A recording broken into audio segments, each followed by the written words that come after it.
Okay, I'm here with Valerie Isan, and I'm going to pull open. Am I right in assuming that this is part of your memoir? Yes. Excellent. Okay, and can you tell me about a bit about where this falls in the storyline? Or are you writing this as more of a narrative or more essays? More narrative. Mhm. So this is an act 3. And I've kind of just sort of, I mean, I haven't met him, but it's further enough in, but it's still really early on in the relationship. Okay, excellent. Let me actually scoot up here to the beginning of the worksheet. Okay, so in 3 sentences or less, explain what's happening in the scene. Allie and Valerie decide to build a Day of the Dead altar to honor their loved ones that have passed away. And what are you trying to say about life? Honoring ritual and the pieces of yourself that don't follow a normal mode is important, and being with people that accept these parts of you is vital. And then you have her external pursuits to honor the past and bring Ali into her life. And then she needs to be accepted, or rather to accept herself, so that no matter who thinks what, she'll be accepted. And so, yeah, I agree. Like when we're talking more about these internal stories, the force of antagonism is often difficult to put on. And so you have the force of antagonism is grief. But I was wondering if the force of antagonism might actually be her internalized voice of criticism, rather than the grief itself, like the voice of people who have criticized her in the past. And given like what you said with the kind of what it means, and also like what her need is, that seemed that might actually be more what she's fighting against. Yeah, that makes sense. Cool. And then what's wrong in the protagonist's personal world? She fights to maintain self and truth in her relationship with Ali. She doesn't have a good track record with this in other partnerships, and she slips into whatever the other wants or needs from her. Again, likes other people's voices, and the way she's internalized them rather than even what people have said, probably. At a cost which she doesn't see. She sees it as flexibility and adaptability, admirable qualities have, to be sure, except when it obliterates the self. And then we're going to skip through this because we get into this here. So this is the Day of the Dead. I have just some notes that we might go over after you. We're just going to do the 3 C's at first. Okay. Conflict / inciting incident, nailed it. You change the moment where it goes from like status quo to now we're moving into, the scene for real. Super solid. I have a note here that I think is important to the choice, and that is why, and it's more of a flavor, but like, why is it important for her to have the ritual? Like, what does it mean to her? Oop, my internet connection is unstable. Am I back? Yeah. You Excellent. Are back, but I didn't hear anything of what you said. No worries. So right here, I have this note, but for Valerie, for you, why is it important to have that ritual? What does it mean to her? So what is it that has kept her doing this year after year, when it's been a solo practice? What meaning does it give her? What is she seeking out of doing this? AKA, why is honoring the dead important to her? With Ali or just in general? Just in general. Like, why is this particular ceremony important to her? Probably because of Rob, who was another husband that died. So I guess just honoring his memory and knowing that there was a period of time after his death where any relationship felt like a betrayal of him. And so this was just a way, I think, to honor him and still be in other relationships, like, hey, I haven't forgotten you. I still honor your presence in my life. I guess that's probably, haven't really thought about it, but that was the first thing that came to mind when you asked. That makes sense. So basically giving him a defined place in her life while allowing herself to live in the present. Yeah. Rather than letting his memory take over all the space in her life, kind of thing. If there's a way to bring kind of that knowledge to the reader, whether it's discussing like what that means to her, or whatnot, I think then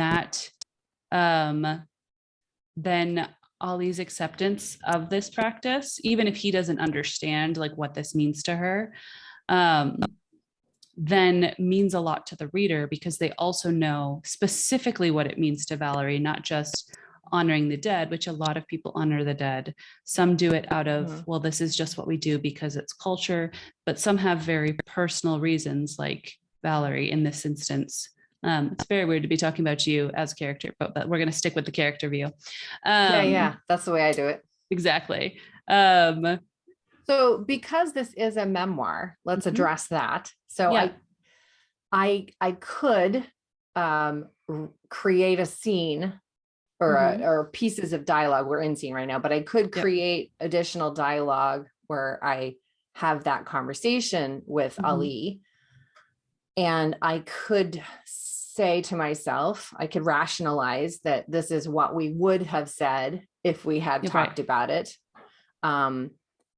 Or I can make the decision to not put the dialogue in and have it be internal dialogue, which would be more accurate probably. But for the purposes of the book, I'm curious if it would fit in the earlier narrative with when she decided to first start this practice. If that would be a worthy scene in and of itself. So bring up this practice, have this altar ritual in another part of the book, possibly. So twice. Where does the story start? Where does the memoir start in the timeline? This memoir starts when I am unhappy in a current marriage and am leaving. I just slipped into the first person. Yeah. This story starts when the protagonist is leaving or wants to leave a marriage that isn't right anymore. Paul. And and then we go over the relationship with Rob, and then into Ali. Rob is before Paul. Oh, Rob's before. So Rob died, then Paul. So okay. Yeah. And then I leave Paul, she leaves Paul and goes into a different relationship that lasts like the other relationship is Act 2. So Act 3 is this relationship. The whole theme of this book is not lying to herself anymore. So having to grow through, sorry, go ahead. Yes, hold on to that. I want to hear that. But I want to ask this before I forget it. Was Paul dismissive of this ritual? Always. Then I think it might actually make sense for this to appear previously with the dismissal, like with like hiding it or whatever, however it was that it happened, that this ritual was practiced when in the relationship with Paul. That might actually be a really good piece during that period of dissatisfaction before leaving to add up to like one, the leaving, because then it's this beautiful reflection. Can I create conversation about that, or do I keep that in internal dialogue? Like saying right here in this scene, it's really like internally saying it's really important to me. Like, so in this section here, it's to honor the people I love that have died. I glanced at him to gauge his reaction. So before I say glancing at him to gauge his reaction, maybe I could be not reminiscing, but thinking, Paul never accepted this. He always thought it was weird. I always tried to hide my rituals from him. So this is I I don't know. Is that too without being able wordy? to without being able to see like what the beginning of the memoir looks like, my default is to say like this would be a really good scene actually towards the beginning of the memoir, where you show that actual interaction with Paul very early on, and then you can have the layers, like the feeling of dismissal, the importance of the ritual, like you can layer all that in, so that by the time the reader gets to this part, and we've seen Valerie's practice dismissed, like, or just ignored as those, those cute funny things she does, like, minimized, dismissed, maybe even laughed at, whatever it was. Then by the time we get here,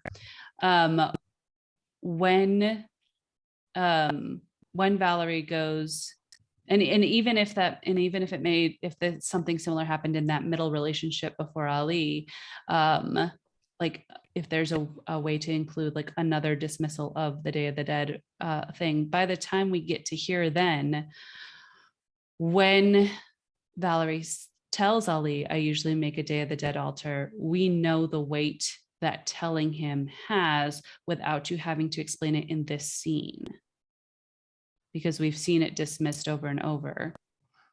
Yeah, I can write that scene because I have one, and that did happen in the Paul with the Paul with the Paul with the Paul.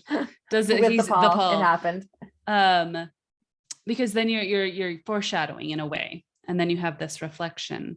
I think that simply putting that in there, one makes that this a huge choice in her relationship, not necessarily the choice for the scene, but it's a choice for the relationship to share this with him.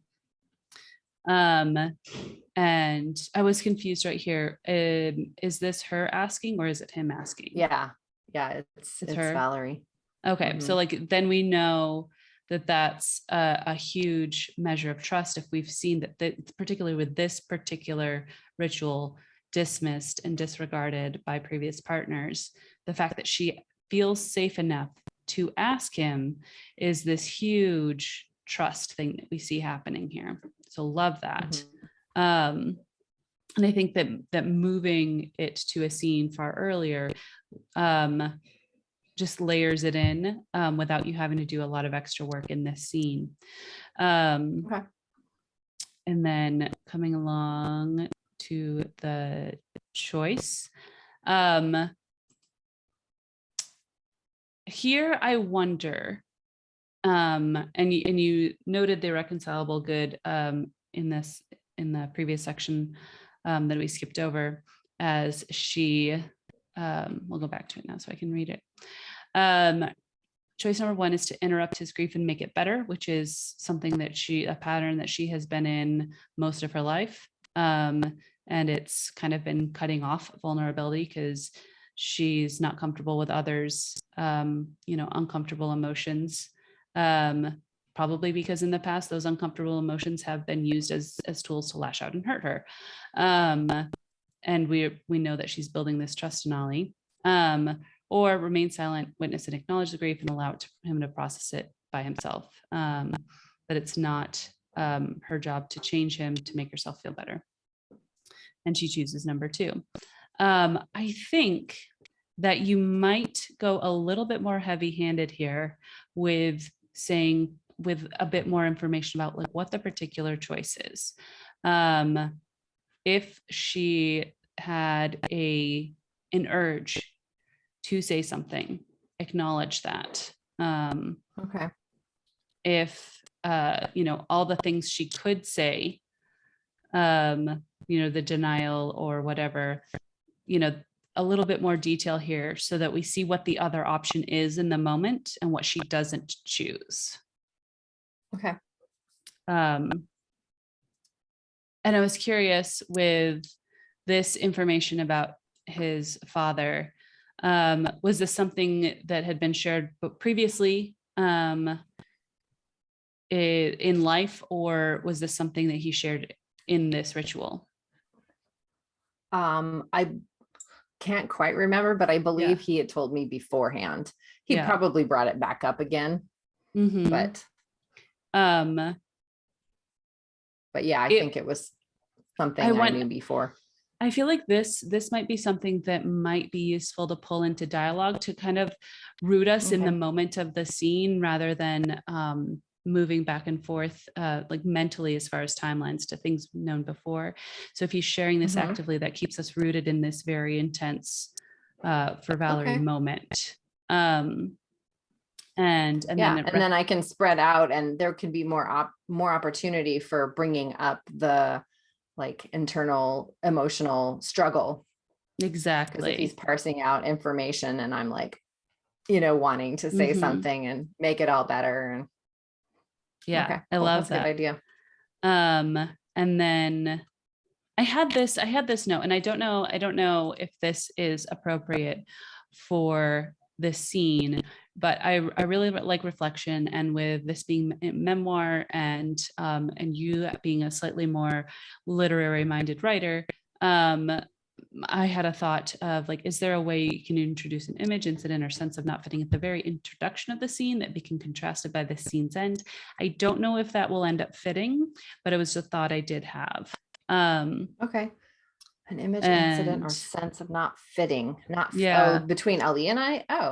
Or not even just between Ali and her, but like something in her life that isn't fitting, whether like, even if it's her clothes are too tight, something, you know, like there could be just some subtle kind of look at the way you move from discomfort to comfort. There is, as we've talked about, the inviting him to do the altar, though, this all is kind of surrounding her fear of not fitting. So that may actually serve as kind of like the idea that I was reaching for there. And then, but bookending it somehow, like bringing this back up again. I don't even know instead of just. No, I don't think you need to bring that up because when I wrote that, we hadn't discussed like what it meant to her specifically here. And so like with her looking at the ceiling, like I can tell that that's her fear of being dismissed and rejected again. So now that we've talked about that, that may be kind of the mirror or reflection feeling that I was looking for, or suggesting, and I think it might already be there. But something to look at and see if you feel like that fits. And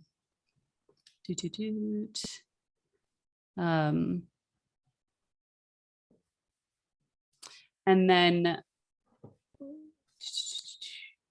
so yeah, as we talked about, like extending this into more dialogue, I had the note on my little writing pad that for this important moment, as she's working through this, that it would be really good to slow down, and extending the dialogue will do that, but also enhancing sensory details. And I haven't done the sensory pass on the manuscript yet. Perfect. Excellent. So you'll be hitting that up.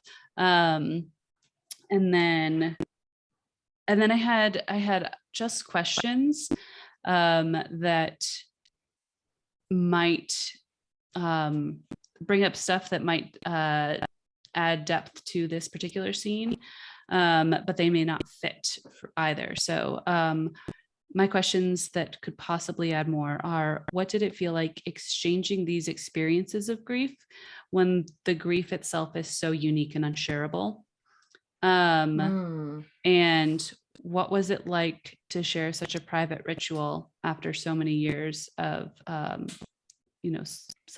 really solitude, but of privacy, of doing it alone. Because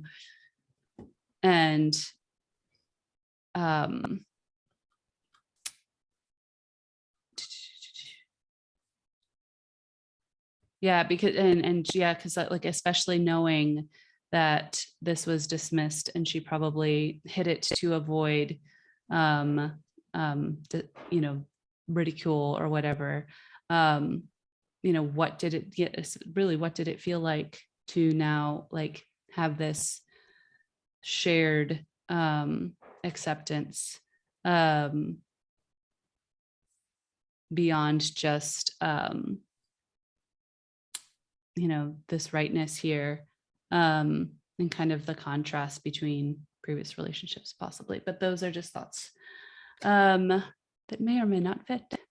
So, but I love this scene, and I love talking kind of about the whole global scheme of where she moved from to where she moves to. So excellent. Thank you. Thank you for sharing.